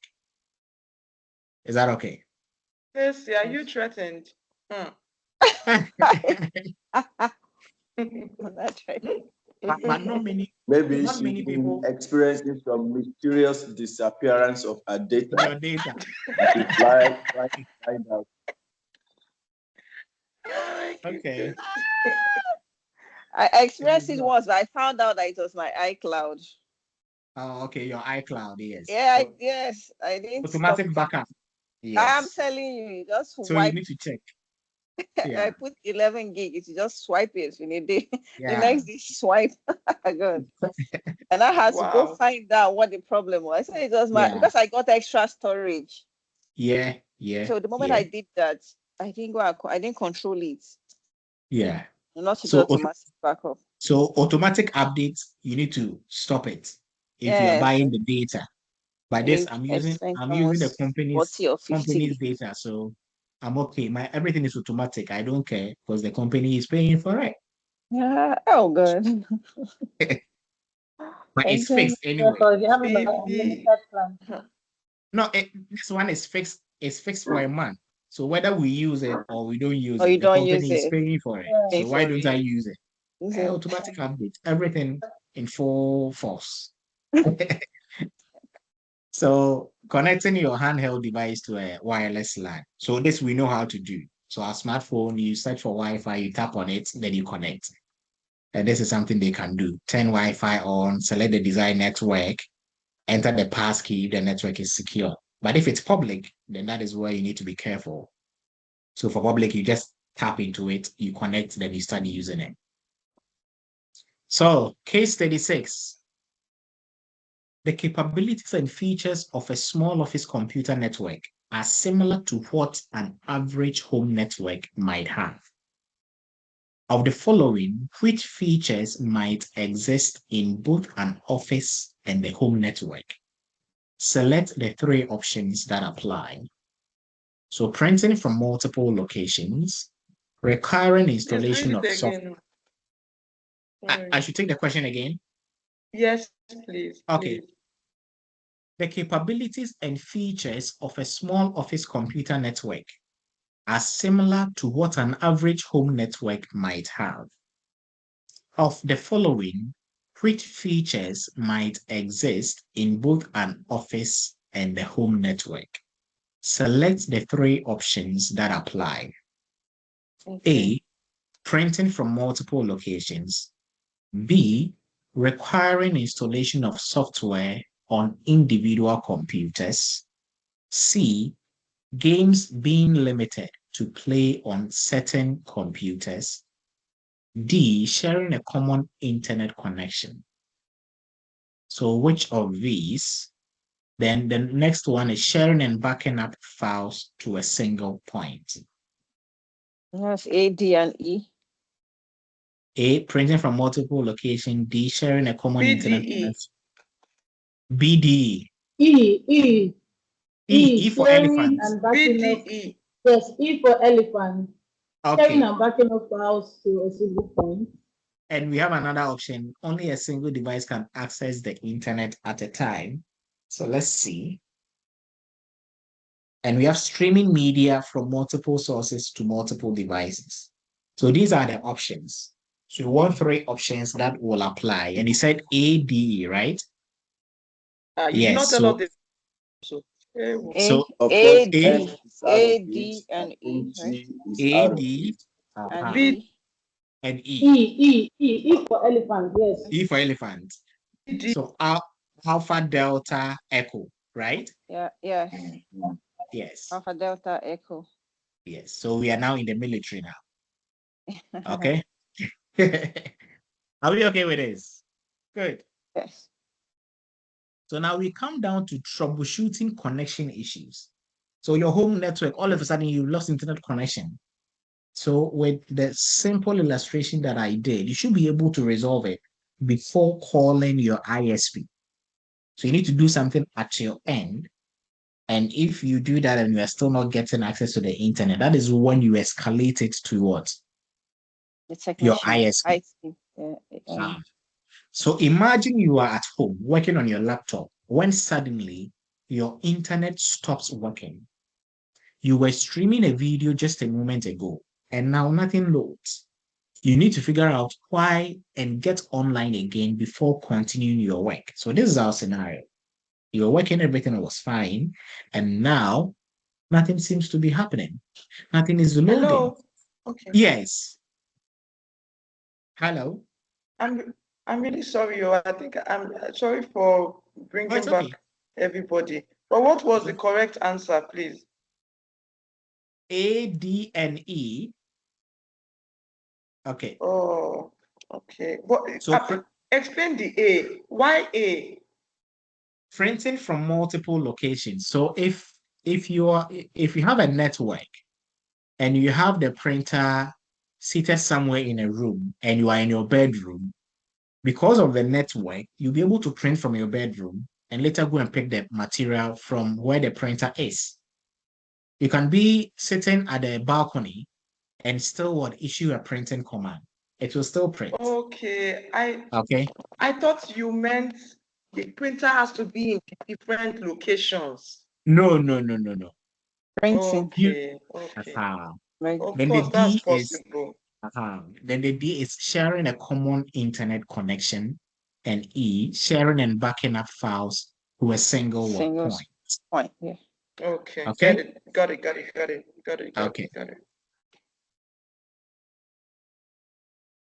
So this is our scenario. So before we do that, yes, so we are on the got it team. The got it team. Got it. God have Got it. Please, I want to join the got it team. I need to join the team. Got it. Yeah, we got it.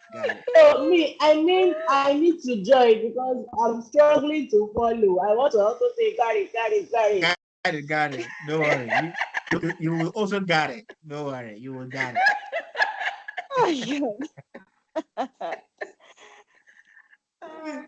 Okay. So imagine you are at home working on your laptop when suddenly your internet stops working. You were streaming a video just a moment ago and now nothing loads. You need to figure out why and get online again before continuing your work. So we are troubleshooting. We need to find a solution to this problem. What will be your first point of action? Yes. My got it team. Yes. Okay. I thought no option. Oh no, let's discuss first. I will not give you options. Okay. Well, for me, I use a wireless. You will check your internet immediately. You check your What internet. I So how normally do you check? Go to the router. You go to speed test to check the speed. No, the thing is, it's not even connecting to the internet. So how do you even go and check the speed? Oh wow. Okay.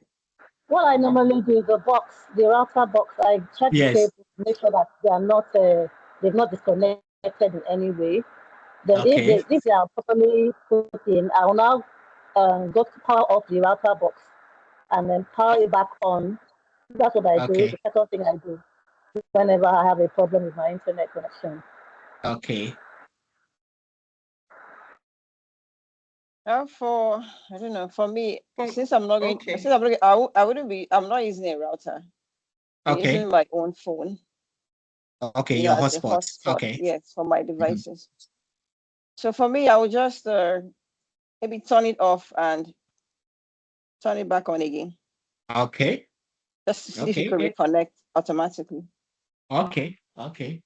So we are trying to find solutions. Or maybe restart my phone since that's the main hotspot itself. I mean, restart to see if they could like reconnect. Okay, that's good. Any other contribution, Baba? Exactly. Kelechi just said exactly what I wanted to say. So You I do don't what? do airplane mode. I do Airplane airplane mode. mode, and by the time I take it off again, it falls off again. Okay. Okay. So these are great. Baba Tope, are you with us? Yeah, I'm very much here. Okay. Okay, I don't use a router, so um, I use the hotspot. So Okay. if I'm working maybe on the system and I notice a disconnection, of course, the first thing is I go to check my phone. What I do, I just check the network strength on my phone first. Okay. Because I know, network can be funny at times. If I see that, the network strength is strong on the phone, okay, then I want to also check that the connection, as in that the Wi-Fi, my Wi-Fi has not been disconnected, Okay. and then I check that if it's on, then I may want to refresh the phone, to restart or put off turn off the data service on the phone, the internet connection, and turn it on again to see what happens. Okay. Of improvement. Yeah. At least. So once we do that, we will have our connection being restored. Okay. Yeah. I have another one. Okay. Okay. You also have to check whether your ISP has sent you your data has been exhausted. Message. Okay. Yes. Via your text. Yes. Okay. If they send you that message, then you can't. You have to subscribe. Top up. That is it. Okay. Good. So these are all well and good, and this will definitely restore our connection. Okay. Yep. But usually we start with checking the IP address. Okay. And why do we check the IP address? So if your computer suddenly cannot access the internet, what is the first network related information you will check? That is why I told you to go to the command prompt and you check ipconfig/all. So when you check your IP address and you can see that, oh, you have a default gateway, it is there. Then it means that, oh, my system is able to communicate with my router. So I should have an internet access. So if I'm not getting it, then what is actually the problem? Then how could you check whether your computer has a valid IP address? So if you check and your IP address is 169.254 or shows 0.0.0, then it means that the system has assigned itself an IP address. It's not able to communicate with the router or server of your ISP for a recognized IP address to browse the internet.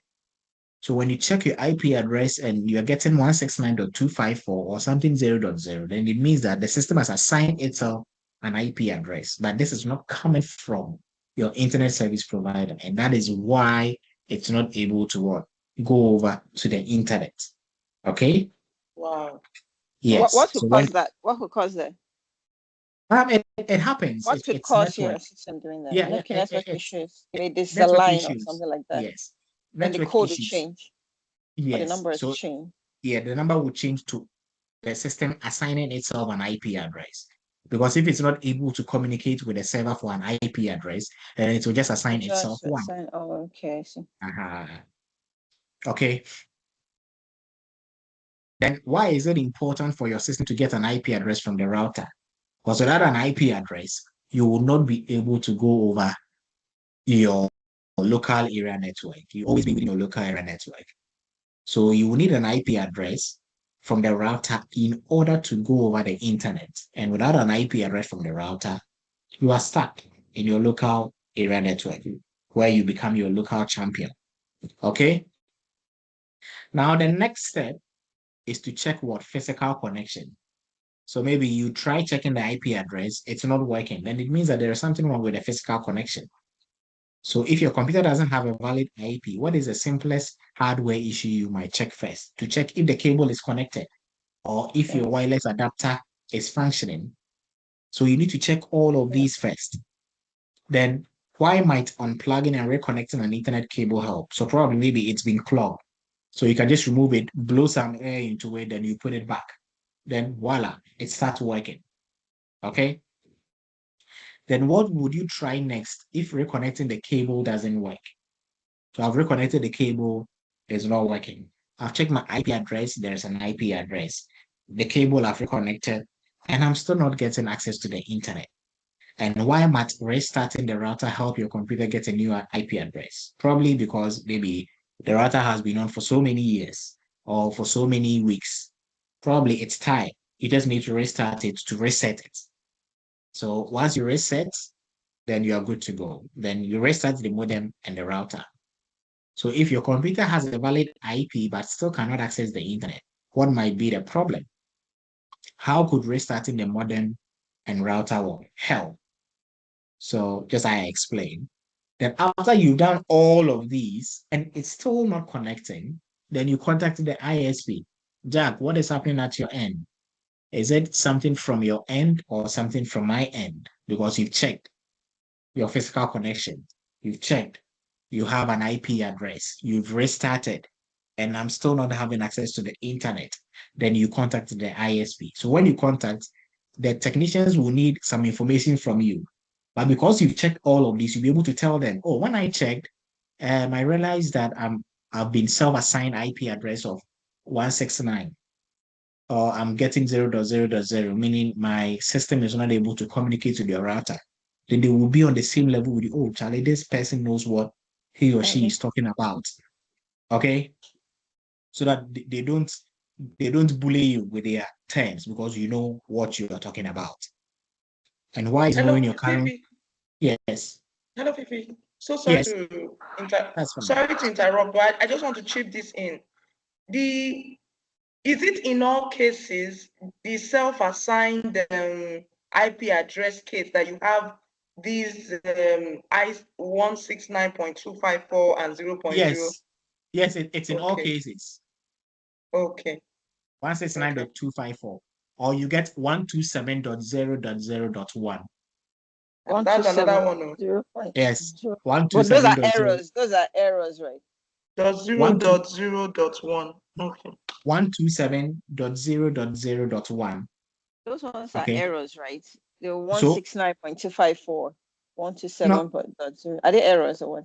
No, they are not errors. It's just a self-assigned IP address by the system if it's not able to get one from the router. Okay. Then the 127.0.0.1 is when you are testing if your network address is functioning. Okay. So if I open my command prompt, then I'll say ping, I'm calling myself 127.0.0.1. So this is self-care, self-love. Hey, am I alive? Oh, yes, I am alive. I'm working. Yeah. Yes. Are we okay? Yeah. Hey. Is that okay? That one.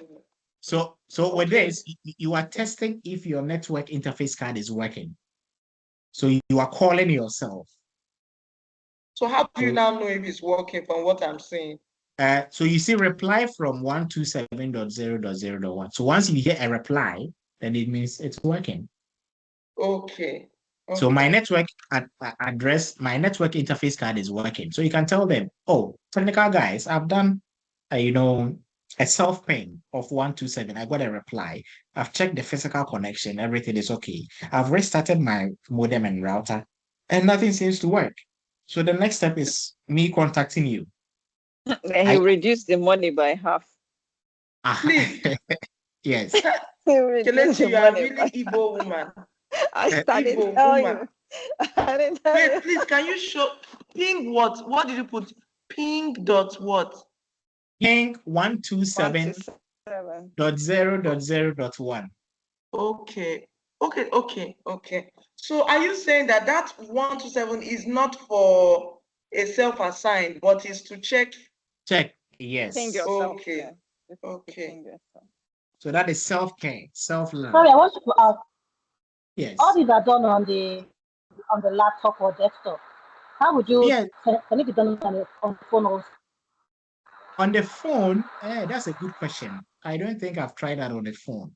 No, I don't think so. But I'll need to find out. Is there There a should command be, prompt on the phone? no, we don't have command prompt on the phone, but there should be a way of accessing that, back end of the phone to do some of these stuff. Maybe you need to research on that, but this will work on laptops and desktops. Is that okay? Thank you. Yes. Okay. Okay. And see, once There you should be call, some codes that will go on the phone. come again? I said there should be some code, Yes. that Oh yeah, all those mobile phone technicians. Mobile punch phones, Go yeah. out to yes, that will bring out So this. I that is remember in those days, say dial star, maybe star hash 1 2 whatever yeah. hash, or stuff like that. There should be all a those way of old phones now, all those old Nokia phones. They say Mhm. dial yes. this. So if our current mobile phones also will have such codes that you Yeah. can Maybe dial to to. place themselves. And you can even use ChatGPT AI to get that information. Yeah. Yes. Yes, Yeah. definitely. So why is knowing your current IP address and connection speed helpful? Okay. So at least once you have this and you call them, it's much easier for them to provide support. Because if you've not done the step 1 to step 3, they will ask you to go and do it. Am I making some sense? Mm. Aha. Yes. Then troubleshooting Wi-Fi issues. So if you're on Wi-Fi and cannot connect, what things could you check? Why are you not able to connect to the Wi-Fi? Probably you're not typing the correct password to the Wi-Fi. Okay. Then how does battery saving mode affect your wireless connection? So if you put your computer in battery saving mode, it will try to conserve energy. So if it's trying to do that, then it will reduce the wireless connection. So you need to check all these systems. And why does distance from the router matter? So you shouldn't be maybe 50 feet away from the router or 500 feet away from the router. So if your router is here and you move 100 meters away, obviously you will lose No, this connection. connection. Yeah. It has a range. Okay. So that is that for Ah. today. So we Thank you. finished Very with Thank the, you. interesting class today. yeah, so we finished with the knowing part of that section. Now we will move to what the doing part of what technology basics, which is lesson 8. Do you have questions? Any questions? No question? We get to have this your slides, right? Yes. I will upload them into the Google Classroom, so it will be there. Yes. Are we okay? I was actually lost at some point. I just Okay. didn't want to bring us back because Okay. I believe that we have the recording. So Yes. I will Yes. have to go back. Go back and watch. Yeah. So with the doing part, we only cover 6, subsections. Customize digital environment. Use a personal digital calendar, or we use Gmail. Define high-level technology concepts, identify and explain common hardware adjustment, explain core printer concepts, and identify digital devices and what connection. And that is what we will be doing in our next lesson. Let me check if the test I customized still there.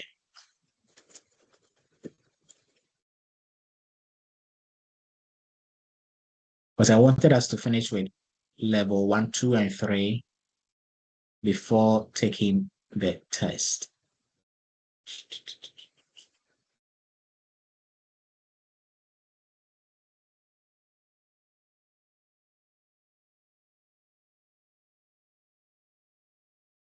This is taking too much time.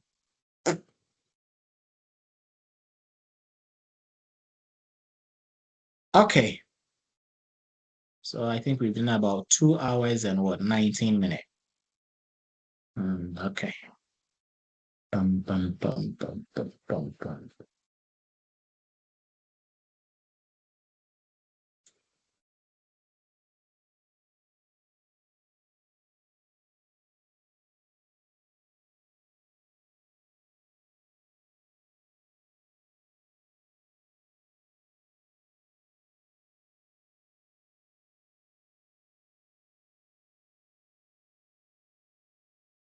Okay. Are you ready for a test? Like Or you are right now. tired? Yes. Right Oh. now. Oh, we should do it. We should do it in our next session. Because I finished with the level 1 of technology basics. So we will need to take a Yes, test. next think we session. can So we have time. So we do it in our next Next lesson. session. We'd like to go through Yeah, we everything. start with that Yes, please. in our So we can next go class. through all the information once again. We summarize them very well. Then we know we can Okay. just check. Okay. Okay, that's fine. So I'll upload yesterday's session and today's session into the class. Then add the PowerPoint slides to that as well. Are we okay? Yes. Okay. So any last words? And maybe we conclude today's meeting. Thank you very much for the class. It was really Mr. Fiifi, I'm coming for a training. a lot. You better watch, listen to the replay. I am going to. Mrs. Fiifi, I am coming for you. I will tell you that You're coming for me. your I'm team. running. I'm coming. You will not even see me. Fiifi, thank you so much. Like Thank you I, so you much. just you confirmed, you know what I saw online when I watched your online course. You know that's how I came to you. I Yeah. watched it on coding, and I was like, wow, this is very self-explanatory. You are a teacher, but it's in your blood, it's in your DNA. Teaching is in your DNA. Thank you so much. Really Thank you. You're welcome. I enjoyed the class. You know, you are not teaching to, you impacted. Thank you. God bless you. Bless you too. Thank you so much. Thank you so Thank much. you so very much. You're welcome. Looking Thank forward Bye-bye. you. to the next. Not Okay. so much. Tola, final you. words now. Where's Tola? Yes, I said that we've all learned so much today, so much, and we're so grateful for this opportunity to learn. Thank you so much.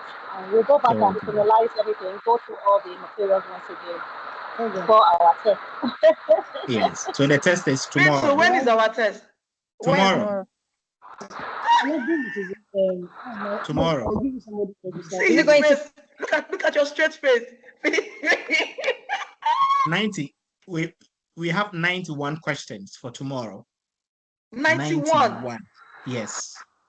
So be Oh my prepared. goodness.